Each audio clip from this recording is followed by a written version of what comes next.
कल जो हुआ दिल्ली में, लोकतांत्रिक तरीके से, शांतिपूर्ण तरीके से 300 सांसद ऑपोजिशन के, और इनमें बहुत सारे महिला सांसद भी थे, इनको जिस तरीके से दिल्ली पुलिस ने धक्का दिया, इनके साथ बर्ताव किया, इनको रोका, ये स्पष्ट दिखाता है, दर्शाता है कि इलेक्शन कमीशन, चुनाव आयोग डरा हुआ है। इनके पास हमारे सवाल के कोई जवाब नहीं है। अगर आपके पास जवाब है तो आप दो भाई, कि एक ही एपिक नंबर पे गुजरात में और बंगाल में वोटर कैसे है, एक ही नाम पे अलग अलग 10 पोलिंग स्टेशन में वोटर कैसे है, एक ही एड्रेस पे 5 बाई 10 स्क्वायर फीट एक मकान में 100 वोटर कैसे रह सकते हैं, जिनका कोई अता पता, कोई एग्जिस्टेंस नहीं है। और इलेक्शन कमीशन अगर कह रहा है कि वोटर लिस्ट में गलती है, ऑपोजिशन के सारी पार्टी कह रहा है कि एसआईआर नहीं होना चाहिए। मैं इलेक्शन कमीशन को कहूंगा कि चलिए, मैं मानता हूं आप सही कह रहे हो, तो पहला तरीका क्या होना चाहिए, पहला स्टेप क्या होना चाहिए? इसी इलेक्टोरल रोल और वोटर लिस्ट के आधार पे देश का प्रधानमंत्री चुना गया है 1 साल पहले।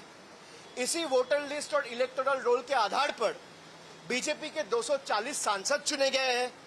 इसी वोटर लिस्ट के आधार पे देश के गृह मंत्री चुने गए हैं। इसी वोटर लिस्ट के आधार पे देश के स्वास्थ्य मंत्री चुने गए हैं, रक्षा मंत्री चुने गए हैं।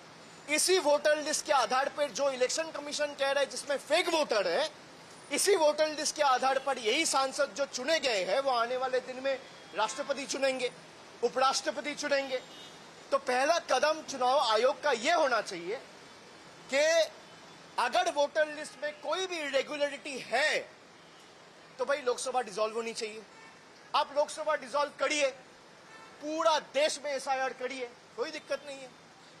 लेकिन आप सिलेक्टिव नहीं कर सकते ना कि गुजरात में एसआईआर नहीं होगा, गुजरात में वोटर लिस्ट ठीक है, उत्तर प्रदेश में वोटर लिस्ट ठीक है, मध्य प्रदेश में ठीक है और बंगाल में नहीं है, बिहार में नहीं है, तमिलनाडु में नहीं है। क्यों नहीं है? आपको पता है कि बिहार में अगर लोग वोटाधिकार, अपना लोकतांत्रिक अधिकार प्रयोग करेंगे तो आप हारोगे, आप चुनाव जीत नहीं सकते लोकतंत्र तरीके से। तो आप लोग का जो हक है, जो डेमोक्रेटिक राइट है, वो छीनना चाहते हैं। ये एक तरफा तो हो नहीं सकता।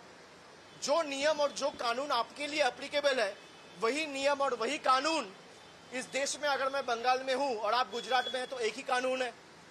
भाई अगर एसआईआर आप करना चाहते हो तो आप एसआईआर करिए, लेकिन पहला कदम लोकसभा डिसॉल्व होना चाहिए। If the government is elected on the basis of the same flawed SIR, then the legitimacy of the central government is null and void. The government of the day should resign. The union government should dissolve. The Lok Sabha should be dissolved. आप Lok Sabha dissolve करिए, पूरा देश में 140 करोड़ के देश में, पूरा देश में, हर एक प्रदेश में आप एसआईआर करिए, कोई दिक्कत नहीं है। आप इसी वोटर लिस्ट के आधार पर चुन के आए हो 1 साल पहले और आप कह रहे हो बंगाल में वोटर लिस्ट गलत है लेकिन गुजरात में सही है, बिहार में गलत है लेकिन यूपी में सही है। भाई अगर गलत है तो आपके ऑपोजिशन, हमारे ऑपोजिशन जितने भी दल हैं, वो स्पष्ट आपके पास सबूत के बदौलत आपके पास इंफॉर्मेशन रखा है कि वोट चोरी कर्नाटका में भी हुआ है, यूपी में भी हुआ है, गुजरात में भी हुआ है और बिहार में भी हुआ है।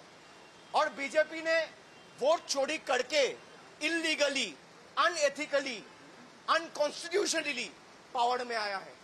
अगर एसआईआर होगा तो पूरा देश में होगा और उसके लिए पहला कदम प्रधानमंत्री से लेकर पूरा कैबिनेट को इस्तीफा देना होगा, लोकसभा डिसॉल्व करना होगा, उसके बाद आप एसआईआर करिए। ठीक है, ये मैं स्पष्ट करता हूं।